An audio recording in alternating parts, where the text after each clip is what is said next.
So you want more tips as a DoorDash Dasher or just generally a food delivery driver, but why? Right? Why is it so important that we need to focus on customer tips? It's because it is literally a third of your income. It is base pay, it is promotional pay, and then yes. Why are we focusing on this now as a DoorDash Dasher? It's because just in the last month, DoorDash nicely, finally catching up to other apps if we're honest, added post-delivery tipping. So yes, customers can still tip at checkout, but what I do like, I'll give it to you, DoorDash, you're kind of super late to adding this feature, but it says they're going to implement new nudges and reminders to encourage customers to tip after delivery as well. I like that. So they can add a tip if there's no tip in general, or they can add to a tip up to 30 days after the delivery. I don't think you're gonna get a ton of that, like super late after the delivery. It's just like, oh, if I haven't ordered in a couple of weeks, then it'll prompt me, maybe, if I want to tip on my last order, kind of like what Uber Eats does. But anyway, here's how it's gonna work for you in this video. After I've driven almost every single food delivery app and more, in this video, we're gonna go over what to do before the pickup, during the pickup, after the pickup, but before the delivery, and then at the delivery. So number one, before pickup, what can you do? Now, it's really going to hinge on communication. So what do you think? Comment down below. When would you need to communicate before the pickup? Any construction delays? You hit construction, you weren't planning on it, rerouting everyone, it's insane, traffic, accidents, similar kind of thing. It's backing up with traffic. Any personal things going on, a personal emergency. Now, obviously, take care of that first. If something happens, or let's say a fender bender, right? Take care of that stuff first, and then you can notify DoorDash and the customer. Maybe the restaurant's closed, and I've had that where you accept, you go to the restaurant, and then the restaurant is closed. And make sure to mark that in the Dasher app so you can get some pay for that as well. So again, any really delay that's going to offset you by, let's say, 10 minutes, and also, now that I think about it, probably good to notify DoorDash support because now we have extreme lateness contract violations. Number two, though, during pickup, I'm at the restaurant. When should you communicate? So I'd say, kind of, again, hinging on delays there, any delay that ties you up for like 10 minutes or more. So obviously, the restaurant. So any wait time that's over 10 minutes, and I know what you're thinking, you have to think about first, do I want to wait longer than 10 minutes?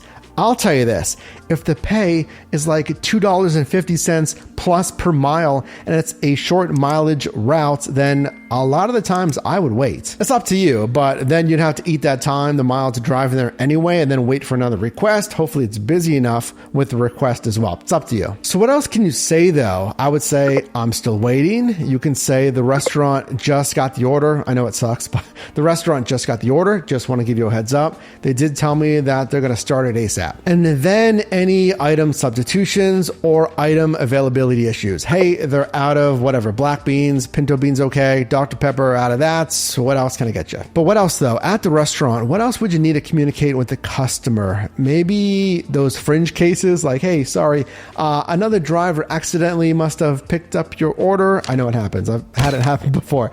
And they're putting in the replacement order ASAP. I don't know, anything like that, but comment what else down below. After pickup in transit, but before the delivery, just kind of the same thing as the initial step one there, just communicate any road delays. Okay, now after the pickup and we're going to make the delivery, so we're arriving to the customer's destination. What should you do? Number one, you need to like this video. Sorry. I had to say it. Like the video, consider subscribing. I'll help you make money in different side hustles. Honestly, now, like what, 90%, 95% are going to be contactless. So there's only so much you can do there, right? Just take a clear picture, give context clues where you left it kind of thing.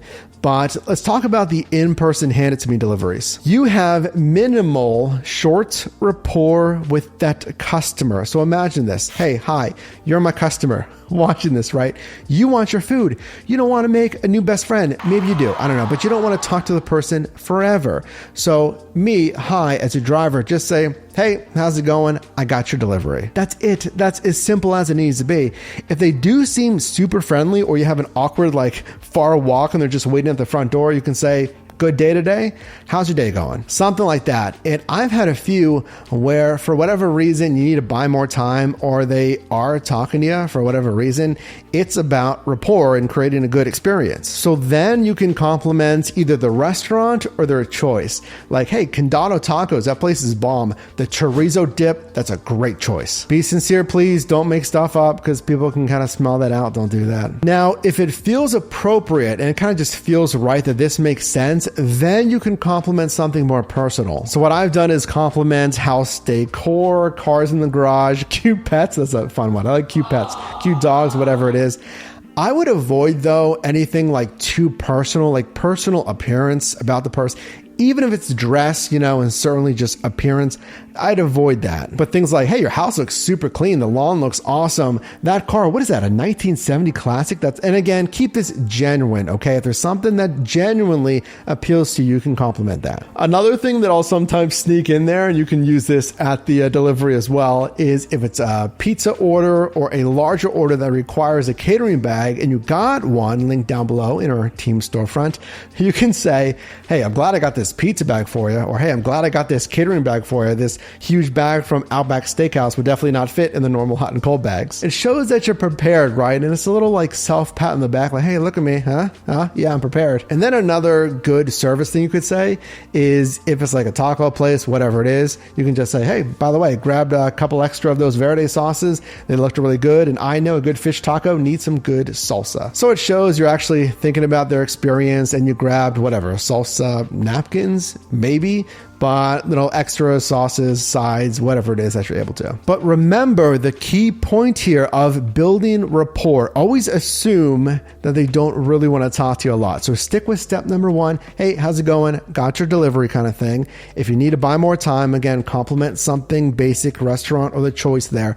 And if they really want to talk, just go with it for a little bit. Obviously, you don't want to stand there for like 15 minutes having a conversation. But I'm betting if you can build really good rapport, then it ups the chance of getting the newer post-delivery tips. Or don't leave this video yet. Answer this question. Do you think really you can encourage tips with good customer service and communication, or is it just dumb luck? Like, dude, there's not really much you can really do to influence tip. What do you think? Because maybe you just live in a high tipping city. Well, CNBC says that these 12 cities are amongst the highest tipping in the country. I mean, do consider this data is based on restaurant tipping here, but look at this. Cleveland tipping on average 20.6%, Denver 19.8%, and Salt Lake City respectively 19.6%. But more related to you, based on restaurant software company Toast, those customers who got delivery or takeout tipped an average of 14.3%.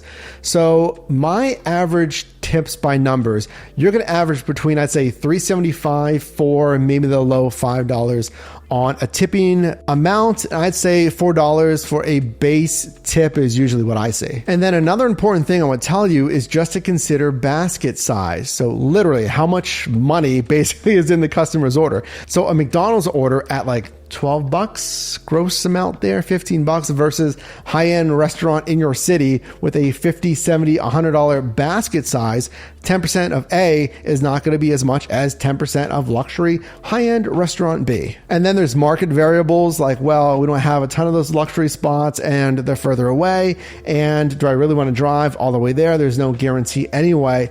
So take these tips into consideration as well as your own market expertise, some of the data that we showed you in this video, and let me know, A, what's your average tip? And if you don't know that, you can actually track it on our new updated earnings tracking spreadsheets at yourdrivermike.com. And then B, what's the frequency of tips? Like, do 80% of your customers tip, 60%, 90%? Because what I also see is a one-to-one of earnings and then tips. So if you make like $50 in earnings and probably, let's say, promotional pay, then usually you'll see like 50, 55 or so amount from tips as well.